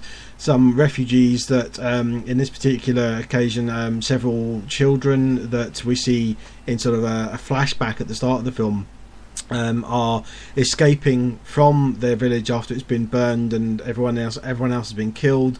You have these group of 4 children who the 3 boys and a girl who are sort of sticking together and travel the 800 miles on foot, walking to get to a neighbouring country where they can then get to a sort of a camp that's been set up for everyone. They after 13 years later find themselves being given asylum in America, are flown over there and meet the character of Carrie, played by Reese Witherspoon, who has been set up as kind of their, if you will, not like a parole officer, but that kind of role, finding them a job and helping them get established. She sort of finds them jobs that, because they're not skilled, they're not used to how things work in America. They're, for example, not even sort of seen a telephone before, and sets them up in jobs in things like stacking shelves in supermarkets and things like that. The problems arise then of the whole thing of that they then have sort of learning to adapt to their new lives. They find that the things are sort of better for them because obviously they've escaped a sort of a war-torn country, but still things aren't quite working out right for them, even though the fact that they got help there, and they are sort of being helped in particular as well by Carrie. Here's a clip. I'm sorry if I bring you dishonor, but I cannot do a job I believe in my heart is wrong. You don't bring me dishonor personally, but this company did vouch for you, and it is a big deal. Let me explain something to you. In America, we have this thing called bosses, and they have too much power for their teeny tiny brains, but you have to put up with it because you need money to live and to eat and to go to school. So I'm going to try and get you more job interviews. It's not going to be easy. I have faith, Yardie. Yardie? This is a special name for you. For me? Yes, it had great cultural significance. What does it mean? It means great white cow. Okay. Well, it's better than a lot of things I've been called. The film really does focus on, you have these performances there of the three men, because what happens is the three men come over, and the sister of one of the men, because of the laws of the things happening with it all in America, the woman has to actually be set up with a family that's willing to take her in, whereas the three men can be set up separately in their own accommodation, so she has to go to a different state. So the three men are there, they kind of are getting along with life, but the performance by them of Arnold Oseng, Ger Douani and Emmanuel Jal are really what does keep this driving, what does keep this going. The problem I have with this film is that it's a film that starts off, and it is very much a film of three parts. You have, as I say, the first sort of half hour of it, and it is a long flashback, but it starts off with the character of Paul, I think it is Paul, that's sort of just as he's about to get on the plane to America, and then you have this long flashback, and it's literally like a 25-minute flashback of them as kids showing what happened and all. And I think there was the issue of that. Then it's very takes you out of things, gets you in there, and then drops you back to present day. That is a little bit jarring, disjointing. And the thing is that then once it goes to that, it then has them going to America, and it kind of starts trying to turn into a Disney film. It has bits of attempts of humour of them, showing them, you know, in stupid situations, because they don't know the etiquette of things, don't know how things work really. And it reminded me of the I cannot remember the name of it last year, but it was the baseball one where they go to India and they find people that are fast bowlers in cricket and bring them across and train them to be baseball pitchers. And that was a Disney film. It had this humour element to it, and it was humorous all the way through it, and it kept that tone consistently. This film has a problem with that it has the very grim opening bit. It then goes to this Disney sort of half hour in the middle, and then it starts to actually really get serious and go dark and build things. But the thing is, then it doesn't go too dark. And I really felt it really felt like such a missed opportunity. I found myself thinking, there's an Oscar film in here. There is an Oscar-worthy performance from at least one of, if not two or three of these men. There is an Oscar-worthy potential for the story being, and there's also Oscar-worthy potential for the whole film as a whole, if it had been done in the right way. I think that it plays it too safe. It does not go dark enough as it needs to. For the first half hour, it could, and I'm not saying you need to have it be really, really dark, but compared to other films that cover the same sort of subject, it very much shies away from showing you the brutality and actually really kind of hitting home when it should, and taking advantage of really setting up the thing and showing what really happens. And I found that was the thing that really annoyed me, that I wanted it to be, you know, have some guts and really, you know, hit me over the head with how bad things are in that situation. And then in the middle, when it had a little bit of humour, I did giggle and I laughed, but I found myself laughing and then going, I really shouldn't. I felt uncomfortable because of that, because it doesn't suit the story, it doesn't suit it. And then the last hour, 45 minutes of the film, because it's an hour and 50 minutes long, the 55 minutes of it, I found were absolutely brilliant. I thought that was really where it started to actually gain some ground. It started to get some momentum, and you had this whole thing of the character going back to near the Sudan to try and find his brother that they were separated with. And I really wish that last half of the film had been the same tone throughout it, because it really is such a shame that it didn't find that footing until it was halfway through. It's a solid film. Reese Witherspoon is only in there kind of like the token celebrity casting, but she does a perfectly fine job. She's not phoning it in at all. She's perfectly fine in the role. It's just a shame that it didn't get it together sooner and do that from the start, because it would have actually been a much, much better film. Yeah, I sort of agree with you. I think they were trying to actually it's a very Oscar bait movie. It lost its footing because it was just too heavily relying on that, it was too rather safe. than rather than what it was trying to tell. And so I completely agree with you on that. I saw that in the film itself when I watched it. I was thinking to myself, yeah, you're trying to manipulate people here by saying that this is an Oscar contending kind of film, and I hate movies that do that. It just gets on my nerves. Just at least grow up hair and be something different instead of just going, I'm going for this. So it's just, it really annoyed me on that front. It's got some really good acting in it, which is even more annoying, isn't it, when that's the case? I mean, the thing is, well, looking at it, one of the actors was looking at the details of it, and it says that one of the actors actually was a person who was given asylum in the US from the Sudan. So it's actually truthful to, it's gutsy taking the role for that and playing it, and it even does show in his performance. It's true to him because he lived it, and it's a shame you couldn't take, somebody who lived through that and is actually starring in the film as somebody playing that, and to really be able to take full advantage and actually really hit home with it. And it doesn't. It just shows it. It doesn't really involve you in it. Yeah. Right. Next up, it's the big air quote movie that we were both doing, Hot Tub Time Machine 2, directed by Steve Pink, and as you can tell, it's a sequel to Hot Tub Time Machine.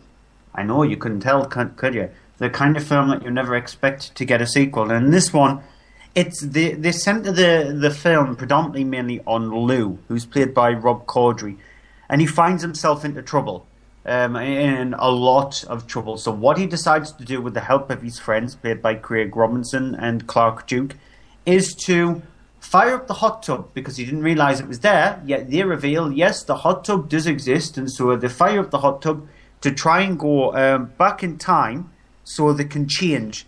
However, they don't do that. They mess up a lot of things. Here's a clip. We went 10 years into the future.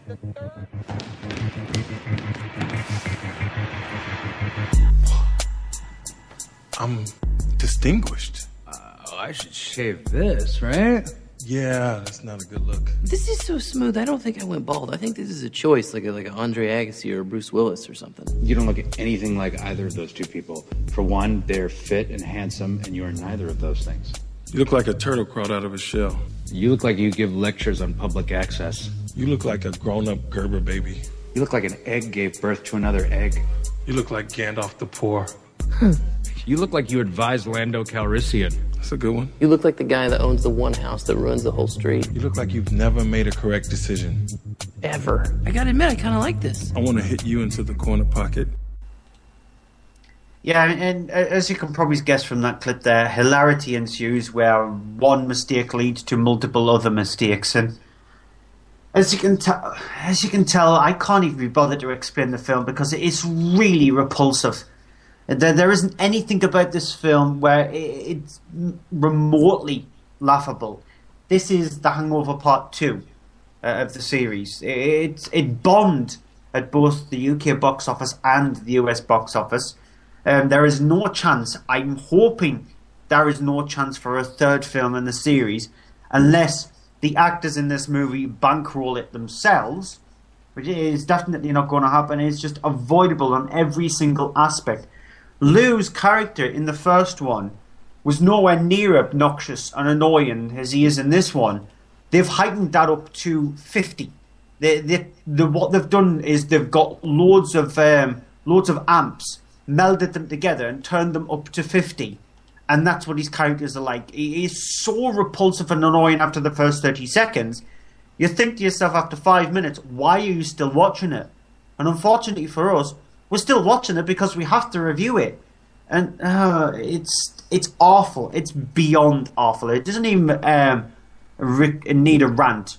It doesn't even deserve a rant. It's that bad. Okay, I'm going to go on to my last film of the evening then, which is Monsters Dark Continent. It is the follow-up and I'm going to say follow-up, not sequel, to the Gareth Evans directed movie Monsters, which was a small budget thing. This again is small budget. This is basically a straight to video thing, but it did get a small cinema release. It's a film that centres around a group of Marines set in the same world as Monsters, but that's why I say a follow-up, because it's not really any direct connection to the first film. It's set in the same world where 10 years later the infected zones have now sort of spread around the world more. The alien creatures that have sort of evolved have sort of spread all around the world. You have the whole thing of going on in the East, in the Middle East, where you have still battle going on with things like the Taliban and insurgency, and you have the army is sent over, a group of men basically been sent over to deal with the insurgency because of the whole thing of the alien creatures are being bombed by the US, and as a result so are the locals, which in turn makes them sort of more aggressive and more joining the insurgency, and so therefore there's more insurgency for the US to then send in troops and sort out. It kind of would be great if they were kind of focusing on that and making a point about American foreign policy. Instead, no, they're not. They're just doing a whole thing of making it like a Marines film, you know, they're with the aliens as a backdrop. And that, as far as I'm concerned, is the only redeeming factor about it. That the fact of that, I have to say, I'm surprised and glad they didn't just go, oh, we're going in there to kill some aliens, you know. It's just that they're going there to look for the insurgents and fight them. And look, there's aliens in the background. That's the only thing I can say about it that I really like. Because, I mean, the thing is that you've got this weird thing as well that popping up in the film is Johnny Harris as well. I don't know how they managed to get him on it, because he's just playing this sort of really sort of roped out commander on this military base, and it just goes from bad to worse once they get there and everything sort of goes to pot. And the thing is, I mean, it thinks it's, you know, things like the Hurt Locker, which I'll get to why I brought that up in a little while, and things like that. It wants to be that, but it's nowhere near. It doesn't have the gravitas that, it doesn't have the focus that, it doesn't have the characters, doesn't have the performances, Johnny Harris aside, from all of the other people in the film. And really just it's the thing of that taking Monsters had great potential. You could have done a really great sequel that would have followed on from the first film if you'd shown the respect to the first film. This basically goes, oh, there's a world in the future and there's aliens there, so what we're going to do, we're just going to go and treat it like normal, which is the idea I like, but then just the implementation of it is just terrible. It's got a couple of nice effects, I will say that. There is a sequence involving a couple of bits where there's a couple of Humvees driving along a desert road, and there's these creatures that are kind of like big alien horses running alongside them. And it's actually a nice, beautifully special effect done sequence that lasts for about 30 seconds. Other than that, there's not really anything redeeming about it. Yeah, I completely agree with that. I really like the original Monsters because it wasn't solely about the monsters. The monsters were background characters, whereas this one, they took the first half of the film and made it, like you said, like a Hurt Locker movie, and made it all about war. And then they realised, oh my God, we've got to have some monsters in here somewhere. And then they just changed the tone of the film to try to be like the first film in the last section, and it's just too late. It's really, it almost feels like they had a script for a Marines type film, and they thought, oh, you know what we can do? We can inject some aliens into this and say, you know, and then tie it on to Monsters to get people to go, oh, it's a sequel to Monsters. It's not. It's another film. It's just taken the monsters from that and then added them in. Yeah, exactly. Right. On to 3 films that I'm going to just do back to back to back. I think I've got a clip for one of them. I don't. No, so no, it's nice to just rally through them. So which one would you like to hear first? Contracted, Pressure, or Vendetta? I want to hear about Vendetta because I know the other 2 are horror films, but Vendetta's not a horror film as far as I understand it. Yet directed by 2 horror directors in the Soska sisters, Sylvia and Jen Soska. And it stars Dean Cain, who is, at the start of the film, he's a police officer. Dean Cain was it. Can we do that later, actually? Nope, unfortunately I've started, so I'm definitely going to finish. But yeah, he's a police officer. What happens is he arrests the Big Show, who's known as Paul White in real life, but his character in WWE is The Big Show, who plays Victor Abbott. He's arrested him. However, the charges don't stick. So what does he do? He decides to go and kill his wife. And so he ends up killing his wife, which causes Dean Cain's character, who plays Mason, to go completely wild and balmy. And so Victor has been thrown into prison. Mason comes up with a fantastic idea. Why don't I get myself thrown into prison as well by killing a few of Victor's friends? I'll get thrown into exactly the same prison there and enact my revenge. I feel ashamed for the Soska sisters because I quite like them. I hated this film because what the Soska sisters have done in their previous films, Dead Hooker in a Trunk, American Mary, they did a section for VHS 2 as well, is sort of like added power to females, give them the power back to them. They've decided to just go, for our first action film for WWE films, let's make a pretty much brain-dead film. Have Dean Cain in it. He'll be the lead actor in the film. Let's just repeat the same scenes over and over again with gratuitous amount of violence, no storyline in it, nothing redeeming about it at all, and that's what you've got. It's an awful, awful film, and like I said, I feel ashamed for the Soska sisters because I really like them. I just hated this. Okay, what about Pressure? Pressure, we reviewed it a couple of weeks ago. Pressure is a small little film. It centres around 4 men, who's played by Danny Houston, Matthew Good, Joe Cole, Alan McKenna. They're sent down in a small little sub to try and fix a problem that's occurred at the bottom of the seabed. However, it's actually an oil pipe that they're trying to fix. A disaster happens which finds their submarine separated from the ship that they've gone down underground, under the sea from, and so they have to try and survive there and get back to the surface. And it's all about tension. It's all about these 4 characters trapped in a small little area and what happens. Secrets start to arise. We'll start to learn about each one of the characters' pasts and things like that. And the film itself, like I said a couple of weeks ago, is played out with a lot of tension. There is a lot of tension in the movie. It's very well acted as well. I think Danny Houston, he sort of like loves these kind of roles. Matthew Good's really good in it. Joe Cole, I think he comes out best in the film because I've not seen him in a film before, and I think he handles his character really well. It's tense. It works really well. It has a few problems here and there, but you've got to give it credit considering that it's a small film and it never ever sort of like crosses the line into areas where it doesn't belong. So it's enjoyable. Final film, Contracted Phase 1. Now, this is a surprise because I thought this film came out a while ago, but I was searching around and it hasn't.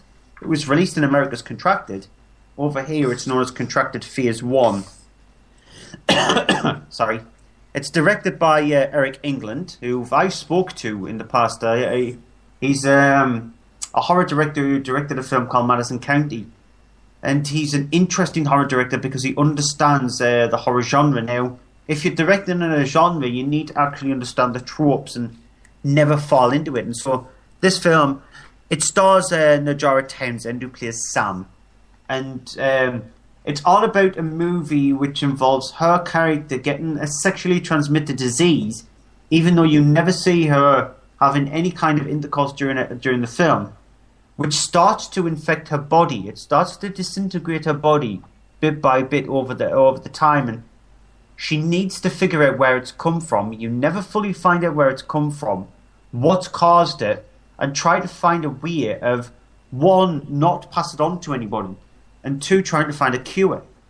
Now, I thought the film was handled really well. I thought Eric England sort of like did an opposite of what the Soska sisters did with Vendetta. I think Eric England understood the characters, especially the female character, because there is a film out there called Thamantomorphos, which is about a woman who decays from the inside outwards, and it's grisly. And now there are a couple of grisly scenes in Contracted, but he could have gone down the major nasty body horror route, and he does, but he understands where to stop. And so it's very much like David Cronenberg, the way David Cronenberg handles his films. He takes elements from that, but makes it his own. And I think he handles it really well. There is some really good acting from Najara Townsend. I saw this film about a year ago, thanks to Eric England, because he sent me a copy of the film, and so that's when I watched it when it was released in the US. And I named her my best horror actress of last year on the horror show that I do with Stuart, who's in charge of From Page to Screen. And I thought she played a character of Sam really well. It's just unfortunate that with the sequel, they've gone and disowned Eric England, and they've turned around and said that he absolutely killed the first film badly. And I completely disagree. I think he handled the film really well, and so if you like your body horror movies, you like this one, and well done to him. He's gone away from the project now. He's attempting something different, and so I can't wait to see what he actually comes up with. Okay. Simple as that. I needed to take a drink of water just to take my breath. 3 films, reviewing them in quick succession is not fun. Right. That's it for the new movies this week. TV movies of the week. I'm really hoping... I'm thinking that you don't have any of the ones that I've got.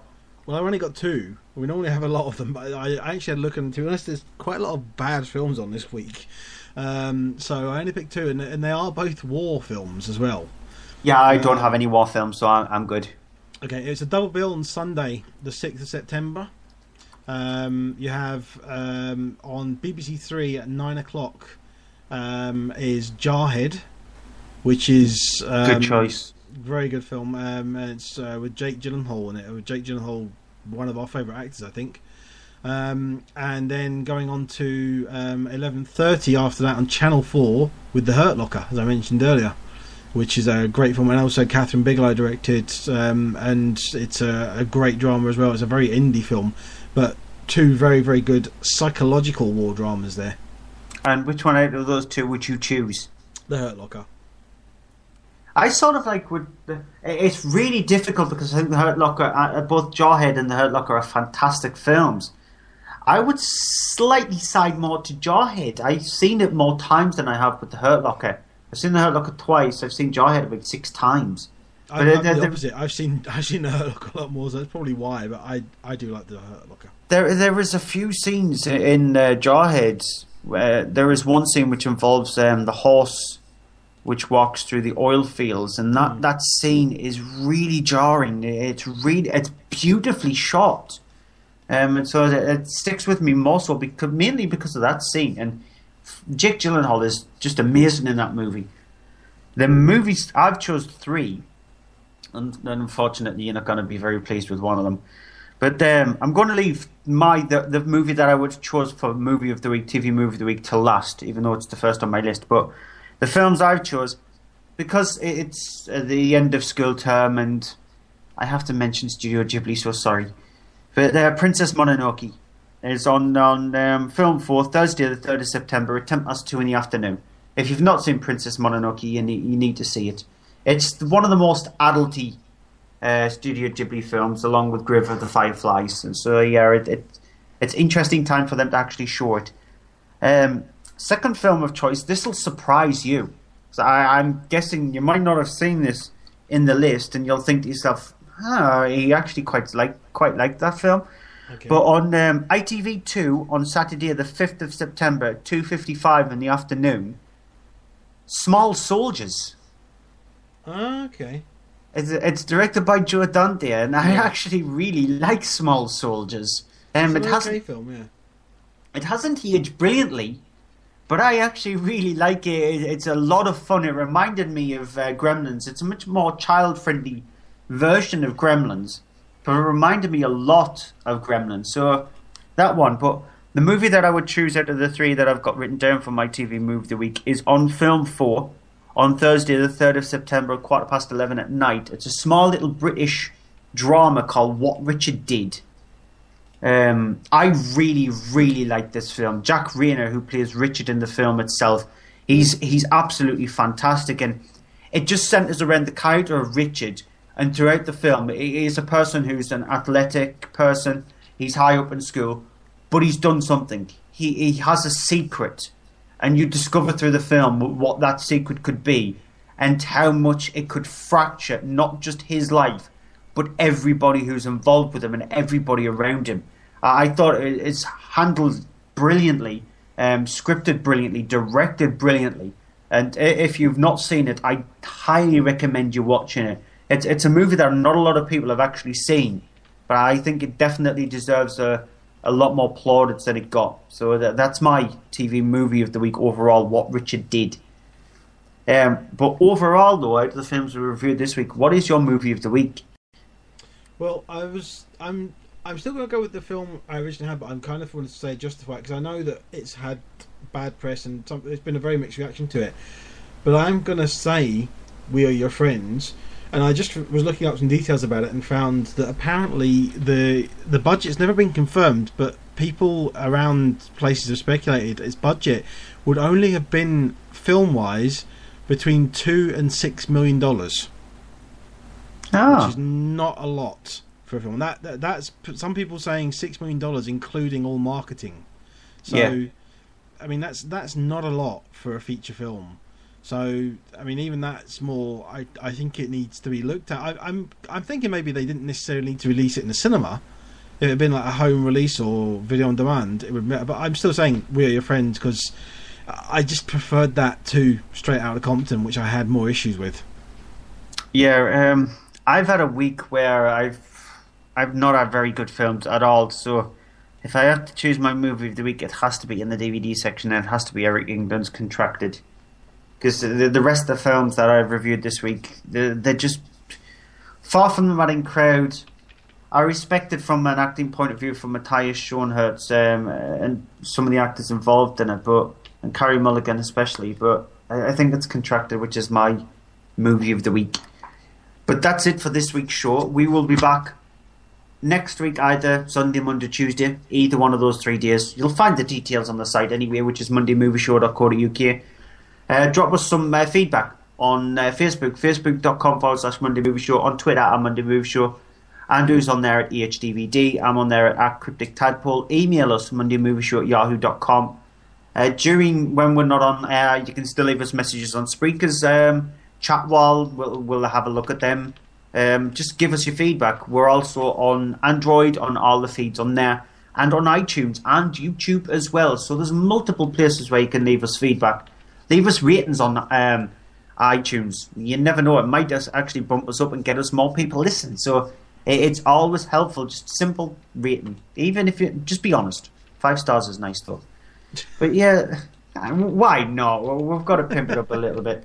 The only shout out we have from now on is from Page to Screen, from pagetoscreen.com, because everybody else has pretty much deserted us. So if you listen to this and you have... Fulham Nerd's still around, they just haven't got their own show at the moment. Yeah, followthenerd.com. But yeah, if you want a shout out on the show, respectably though, not all these people who listen in for like 5 minutes and then just ask for a shout out and then disappear. If you listen to the show and you want a bit of a shout out, you have a project that you're doing or something like that, let us know by the means that I've just mentioned, and we'll give you a shout out on the show. So yeah, do that. Right, we'll play you out with a clip of, I haven't a clue, because Andrew has not told me, Maze Runner Scorch Trials. So we'll play you out with a clip from Maze Runner Scorch Trials, which is out in a couple of weeks' time. So until next week, goodbye. Bye-bye. Do you ever get the feeling the whole world's against you? 3 questions. Where did you come from? Where are you going? How can I profit?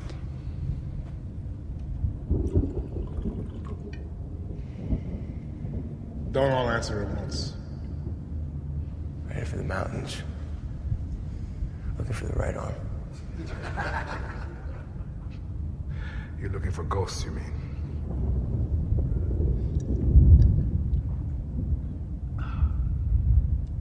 Question number 2. Where did you come from? That's our business. Get the hell off me! Get the hell off me, man! Shut up, you big baby. What is that?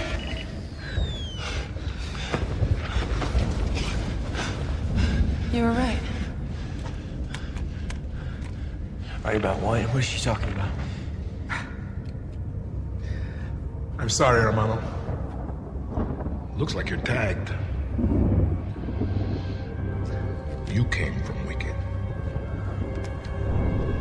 Which means very valuable.